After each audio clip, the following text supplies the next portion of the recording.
Assalamualaikum warahmatullahi wabarakatuh. Perkenalkan, nama saya Sulfitriana dengan NIM 2202095.023.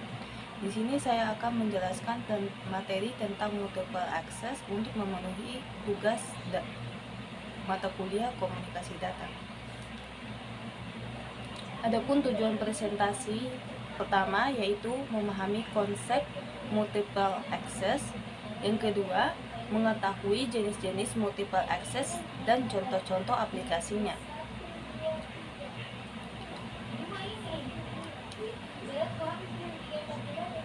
Multiple access. Multiple access dapat didefinisikan sebagai suatu metode untuk menggunakan kanal secara bersamaan, atau pengertian multiple access adalah teknik yang memungkinkan suatu titik atau sentral stasiun untuk dapat diakses oleh beberapa titik yang saling berjauhan atau subscriber stasiun dengan tidak saling mengganggu. Multiple access berfungsi untuk mengatur penggunaan kanal oleh user sehingga memiliki komunikasi yang bebas interferensi.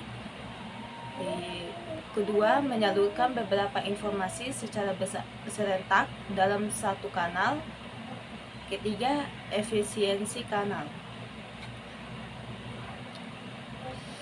Kemudian sasaran utama teknik multiple access ada dua, yaitu strategi multiplexing dan channel assessment.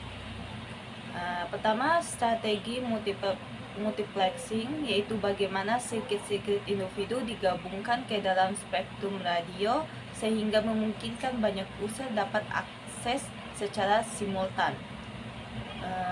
Dan kedua ada assessment, bagaimana user diberi sirkuit secara spesifik sesuai dengan kebutuhan. Kemudian adapun gambar model multiple access seperti terlihat pada layar.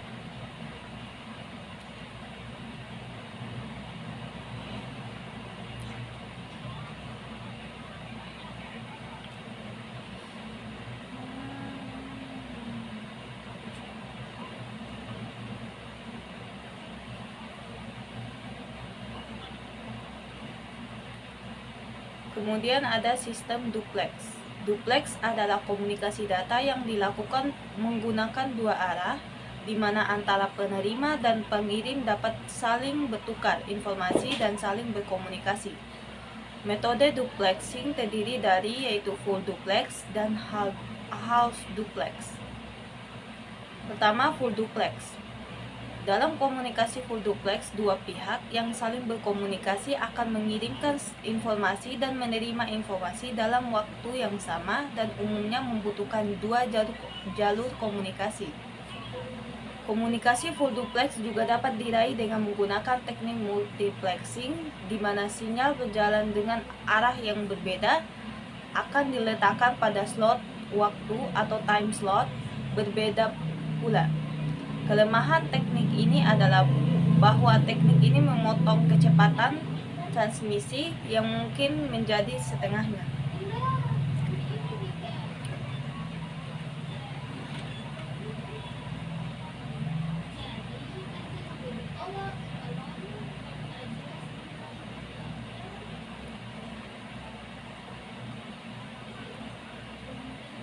Kemudian di sini ada half duplex. Half duplex merupakan sebuah metode mode komunikasi di mana data dapat ditransmisikan atau diterima secara dua arah tetapi tidak dapat secara bersama-sama. Contoh paling sederhana adalah walkie-talkie, di mana dua penggunanya harus menekan sebuah tombol untuk berbicara dan melepaskan tombol tersebut untuk mendengar. Ketika dua orang menggunakan walkie-talkie untuk berkomunikasi pada satu waktu tertentu, hanya salah satu di antara mereka dapat berbicara sementara pihak lainnya mendengar. Jika kedua-duanya mencoba untuk berbicara secara serentak, kondisi dinamakan collision atau tabrakan pun terjadi dan kedua pengguna walkie-talkie tersebut tidak dapat saling mendengarkan apa yang keduanya kirimkan melalui walkie-talkie tersebut. Kemudian adapun teknik duplexing. Pertama ada frekuensi division duplex atau FDD. Pentransmisian komunikasi secara uplink downlink menggunakan frekuensi yang berbeda. Jarak antara frekuensi uplink downlink disebut dengan duplexing distance.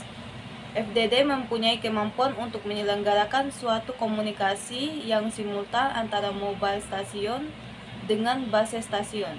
Untuk keperluan ini maka FDD menyediakan dua band frekuensi sebagai channel yang terpisah untuk masing-masing pengguna.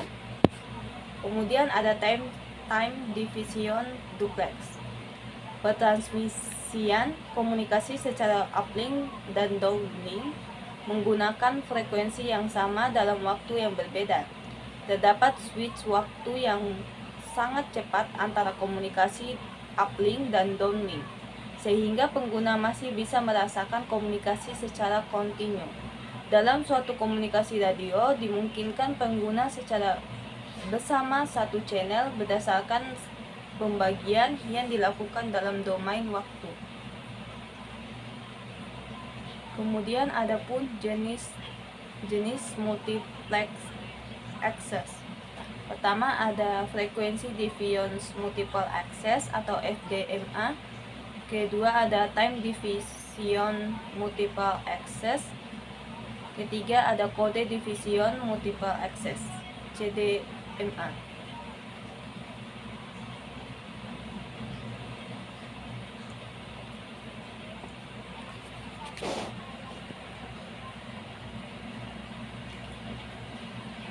VDMA atau frekuensi division multiple access adalah menempatkan setiap user pada kanal frekuensi yang berbeda.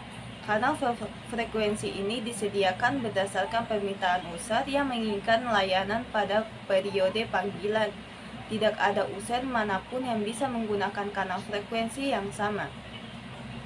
Kemudian karakteristik VDMA atau frekuensi division multiple access. Pertama ada pembagian kanal berdasarkan pembagian frekuensi.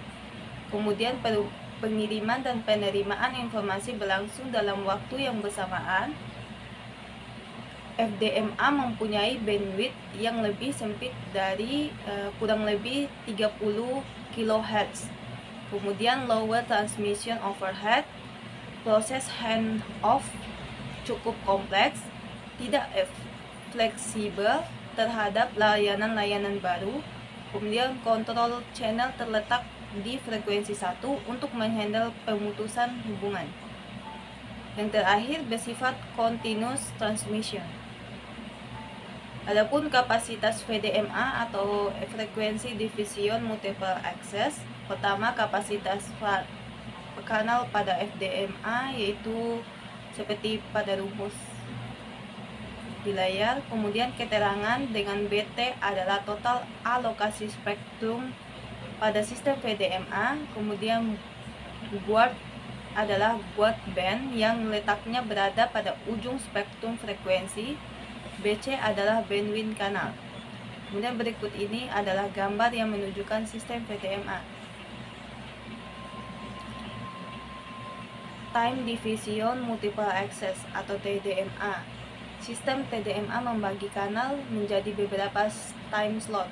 Satu time slot digunakan oleh satu user untuk mengirimkan informasi maupun untuk menerima informasi. Sistem TDMA mengirimkan data dengan metode buffer and burst, sehingga proses transmisi dari tiap user tidak berlangsung secara kontinu. Adapun karakteristik dari TDMA atau Time Division Multiple Access yaitu alokasi kanal berdasarkan time slot. Kemudian TDMA menggunakan satu frekuensi karir yang sama pada banyak user. Tiap user dibedakan dari time slot. Kemudian jumlah time slot per frame tergantung banyak hal, diantaranya teknik modulasi, available bandwidth dan lain-lain. Data transmission bersifat burst transmission. Kemudian proses handoff menjadi lebih sederhana dibandingkan VDMA. memerlukan bit-bit sinkronisasi, dan alokasi slot bagi user beragam tergantung pada kebutuhan traffic dari user. Kemudian adapun kanal dan struktur frame TDMA seperti terlihat pada gambar. Kemudian CDMA atau Code Division Multiple Access. Semua user pada sistem CDMA menggunakan frekuensi karir yang sama pada waktu pengiriman serempak. Setiap user memiliki kode pseudo-random yang berbeda dan saling ortogonal satu sama lain. Bandwidth pada sistem CDMA sangat lebar bila dibandingkan dengan bandwidth pada umumnya dibutuhkan untuk transmisi. Pelebaran bandwidth ini dapat dari perkalian sinyal message dengan bandwidth yang sempit dengan kode penebar memiliki bandwidth yang sangat lebar. Kemudian karakteristik dari CDMA atau Code Division Multiple Access. Pertama, user pada sistem CDMA menggunakan frekuensi yang sama. Kemudian sistem duplexing dapat menggunakan TDD atau FDD.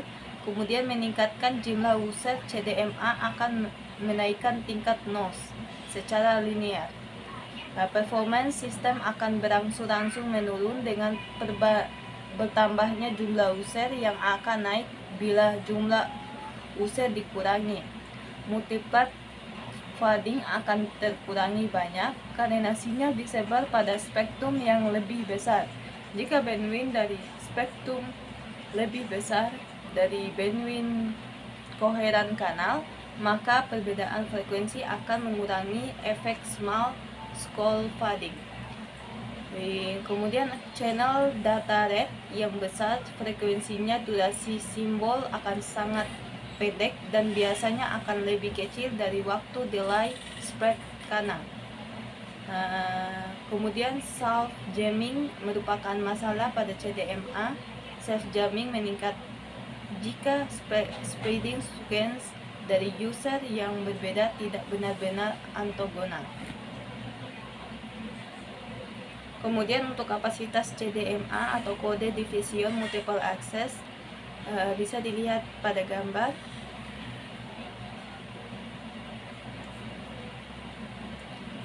Baik, itu saja yang dapat saya sampaikan.